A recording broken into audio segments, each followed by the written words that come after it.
pense que le premier challenge, il est là, c'est de contribuer à simplifier au moins la lisibilité du SRI. Je suis tout à fait d'accord avec ce que disait Jean-Louis Gagnère. Toutes les structures qui s'occupent d'innovation sont toutes légitimes dans les domaines qui sont leurs domaines d'intervention. C'est clair qu'il y a forcément du recouvrement, mais je pense que c'est relativement limité. Ce qui me paraît important aujourd'hui, c'est d'être capable de donner des clés pour qu'un chef d'entreprise puisse décoder ce système.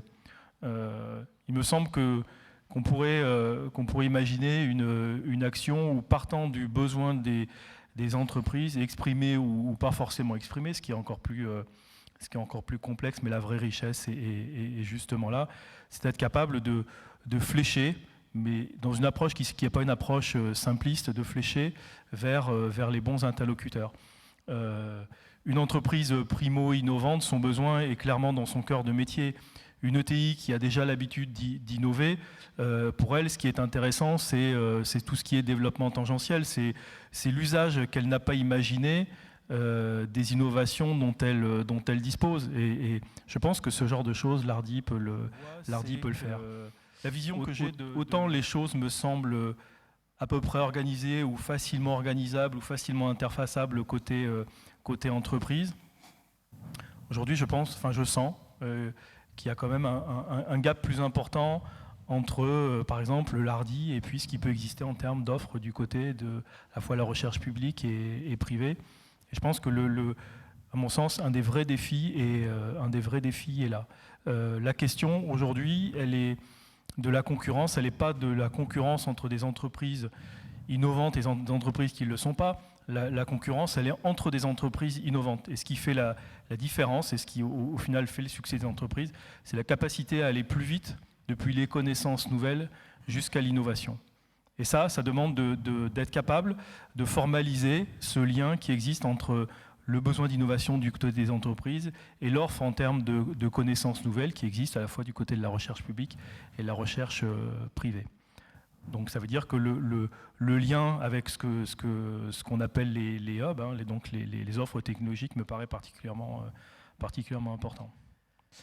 Messieurs, sur ces différents témoignages, pour le nouveau président, ça contribue à accroître l'ampleur de la tâche sur la complexité qui continue à se développer. Non, pas forcément. C'est vrai que si une SATT régionale se met en place, ça contribuera à mon avis grandement à la simplification du dispositif. Mais je voudrais redire ce que j'ai dit tout à l'heure. Je pense que pour rendre les choses plus simples, il faut partir du besoin de l'entreprise. Et pour prendre une image, je pense qu'il faut retourner la chaussette. Et donc partir du besoin de l'entreprise. Les mathématiciens diraient qu'il faut inverser la matrice. Une chose qui a été évoquée un petit peu brièvement, c'est le rôle des ETI. C'est aussi un sujet qui me tient à cœur. Je pense que les ETI ont un vrai rôle à jouer en termes de force d'entraînement dans l'innovation des PME. Premièrement, je pense que ce sont celles qui connaissent le mieux les PME, ce sont celles qui sont le plus proches des PME. Et je pense qu'elles ont au-delà d'un intérêt, parce que c'est ce que disaient André-Jacques, Auberton et Hervé, une entreprise ne vit pas toute seule dans son écosystème. Au-delà de l'intérêt qu'elles ont à être entourées de PME innovantes, je pense qu'elles ont également un devoir d'emmener les PME dans des projets innovants. Ne serait-ce que parce que pour une offre technologique innovante, vue d'un grand groupe, ce n'est pas tout à fait la même chose quand une PME arrive seule ou quand une PME arrive accompagnée d'une ETI.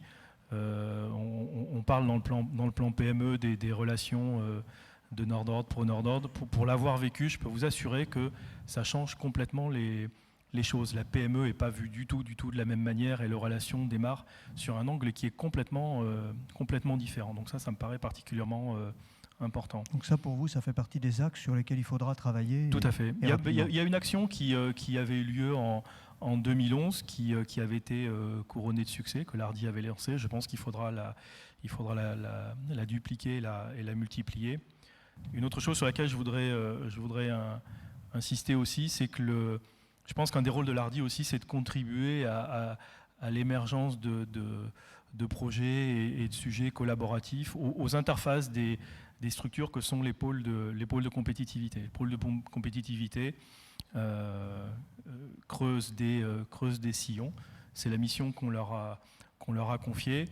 On parle dans les dispositifs de collabellisation.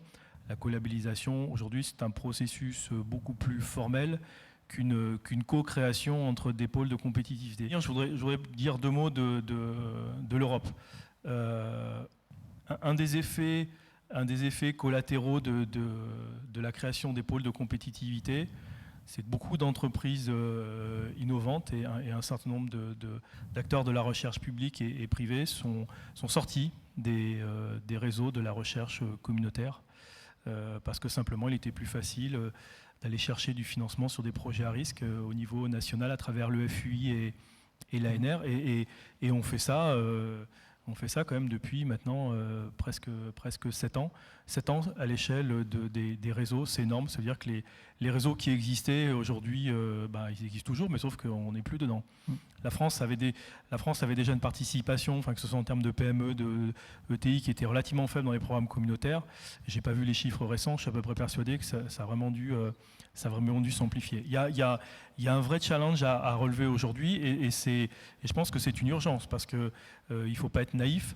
C'est entre le moment où on décide de retourner dans les réseaux pour y participer, pour monter des programmes collaboratifs, et le moment où on est reconnu par ses pairs et finalement les gens vous appellent viennent vous chercher pour participer à des projets, c'est quelque chose qui s'étale sur plusieurs années. Je pense qu'une des missions que pourra avoir l'Hardy, c'est d'être visible de Bruxelles en tant qu'interface avec des entreprises innovantes et d'emmener des PME dans des programmes communautaires de recherche et développement.